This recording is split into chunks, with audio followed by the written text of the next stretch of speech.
Közel 3 éve mutatom Sopronban a kettlebellt.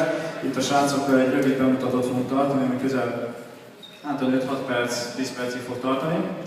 A segítőink Bence, Csilla, Gábor, Szabi és még egyszer Gábor. A zenét majd lassan elindítjuk, várjunk még egy picit, jó?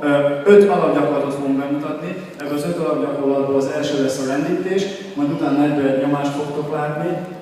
Ebből csinálunk egy 3 perces munkát, utána a 3 perces munka után lesz jobb oldalra és bal oldalra elvégzett török felállás, mely az egész testünket megmozgatja, és a legvégén pedig egy kicsit még jobb pörgetés lesz, ami guggolás lesz összekötve a szakítással. A szakítás nem kell azonosítani a súlyemelő szakítással, ez kettlebell szakítás lesz, hasonló, de mégsem az. Jó?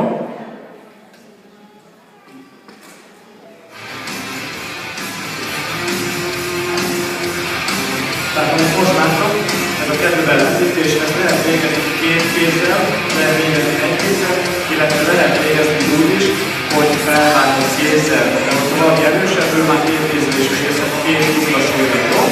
3, 2, 1, és figyelünk egy kicsit. A következő a 2 kézzel végezett katonai nyomás dupla súlyra, egy fellátás, 3, 2, 1, és már. Katonai nyomásnak a lényege az, hogy teljes testfeszítéssel nyomjuk a súlyt, mert szépen lassan emeljük vissza. Ezáltal megerősítjük a vállakat, szintén mivel egész testet feszítünk, ezért erősítjük a fenekünket, erősítjük a törzsünket, a combot és mindent. És 2, 1 és letesztjük. Megint egy 10 másodperces munka, ez a pihenő. A pihenő után szintén feszíteni fogok megint. Hát egészen 2, 1 és mehet. Tehát a lendítésre tudni kell, hogy a jelenleg piacon lévő legerősebb van egy gyakorlat, ami nagyon jól megerősíti a csípőnket, a combskat, a lapocskát és a hátsó, az alsó háti szakaszt. És pihenünk. Tehát megint egy lyukanyomás jön. És mehet. Ne haragudjatok, hogy esetleg a koreográfia nem annyira tökéletes, ami ennek kéne, de nem erre gyakoroltunk egész évben. Tehát igazából nem ez egy kb. 2 alkalommal gyakoroltunk egy kicsit, így a koreográfia az egy kicsit gyengébb. Jól lassan engedjük vissza, és menjünk a pihenőre.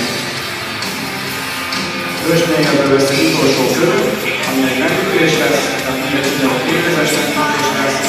Nagyon fontos, hogy technikailag teljesen kivitelezzük a gyakorlatokat, amennyiben helytelen a kivitelezés a gyakorlatoknak, úgy nagyon hamar meg lehet sérülni. Tehát itt a srácok most nem dolgoznak a legnagyobb súlyokkal, hanem az van, hogy kényelmesen és normálisan vezetjük a gyakorlatokat.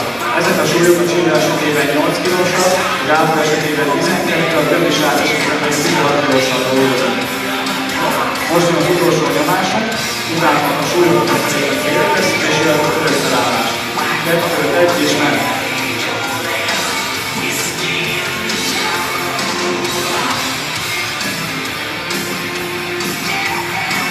Jó, egy 10 másodperc, tehát nem mennyiségre dolgozunk, hanem időre dolgozunk. Ezt a workshopot, amit jelenleg csináljuk, ezt tapadának hívják, 10 másodperc munka, 10 másodperc pihenőben.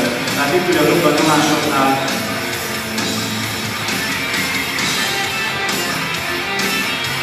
jó, megyünk a súly, és kezdjük akkor jobb oldali török felállással, és mehet.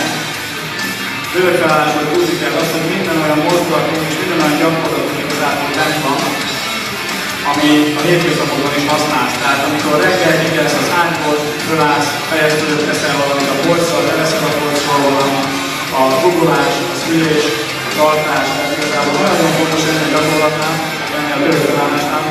Ez egy olyan gyakorlat, ami összekötő láncot képez. Tehát, hogy eddig nem tudod összekötni a mozdulatokat a talajról, teljesen a fejed túlja, a tetőpontig, akkor ebben az esetben ez megtanítva arra ez a gyakorlat. Ami fontos, hogy a törzsünket, a fenekünket, a hátunkat és a kezünket folyamatosan egyenesen tartva és feszített tartásra nyomjuk ki, és emeljük fel a levegőig a magasba, illetve nyomjuk vissza. Jó, most pihenjünk egy kicsit többet. És akkor jön az utolsó 20-10-es megosztású edzésünk, egy fél percig átjelezni, közben elmondom, hogy a török felállásnak van az előnye. Nagyon jól megerősít vállövetet, nagyon jól bemobilizálja a vállalat a helyére, megerősíti a törzsedet, a combodat és ugyanúgy a tartásodat. Ami nagyon fontos, hogy náluk a bárki az ugye nem emelkedik el, nem emelkedik el a sarokon, a sarkot keményen nincs a talajra. A következő gyakorlatunk a szakítás, ez pedig a balisztikusoknak a király lesz. Indítunk is 2, 1 és meg. Tehát itt úgy végezzük el, hogy először elvégezzük a jobb oldalra a szakítást, utána lesz egy ugyanúgy lyukas újra, mint az előtt nem második a gugolás jön majd.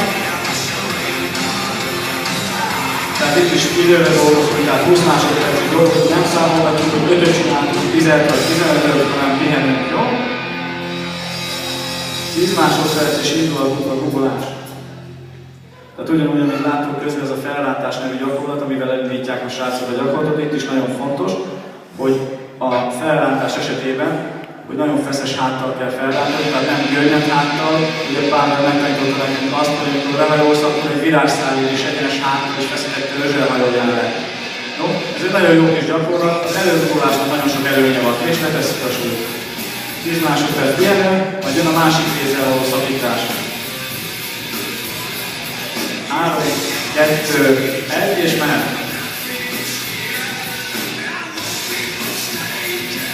Rosszát a szakításnál, mint ahogy láthatjátok, és nagyon nagy veszély van, tehát ezért a legutolsó gyakorlat, amit megtanítunk a tanítványokkal. Tehát ez már tényleg egy ilyen 2-3 nap gyakorlás után kezdjük el tanítani ezt a gyakorlatot, mert nagyon meg lehetne sérülni. No, és kimenünk. Még egyszer ugolni fogunk, majd a ugolás után csak szakítás lesz, egyszer jobbra és egyszer balra, és összevel is fejezzük majd a bemutatókkal.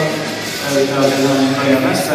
A guggolásnál nagyon fontos, hogy egyenes hát, lehetőleg megpróbálunk mindig derékszög alá érkezni, a hátat ott is ugyanúgy egyenesen tartani. A zsörögguggolásnak nagyon nagy előnye az, hogy viszonyosan jól le tudja lazítani és le tudja nyújtani a csípőket, a hajlítókat, ezáltal megerősítve a combokat, a fenekeket és a hátat. Szintén nagyon jó gyakorlat a hasra is, tehát ugye aki elő guggol és tartásban súlytart maga előtt, a guggolás megjobb fejleszti a lassítókat is, és megy a szakítás, mint jobb oldalra.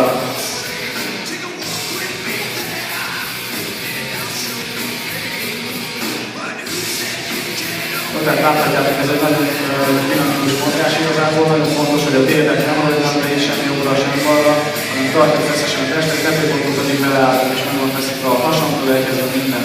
Még egy szakítás, és ezzel befejezzük magát a bemutatót, ahogy mondtam. 5 másodperc, 3, 2, 1 és mehet! Gyerünk srácok, húzzuk meg a végét egy kicsit temposan, húzzunk be mindenki a saját tempójában, mutassuk meg, hogy hogyan meg lehet ezt csinálni igazából. 10 másodpercünk van még hátra. Tehát ebből mondjuk, hogyha azt mondom, hogy csinálunk egy 5 perces test tesztet, az nem olyan rossz, nem? 16-osra 5 percig ezt a gyakorlatot csinálni, úgyhogy nem tetted a súlyt mondjuk. És kész! Nagyon szépen köszönöm mindenkinek a nevében, hogy itt voltatok. Örülök, hogy legalább ennyien megváltatok minket, hogy a végén. Jó, nagyon szépen köszönöm!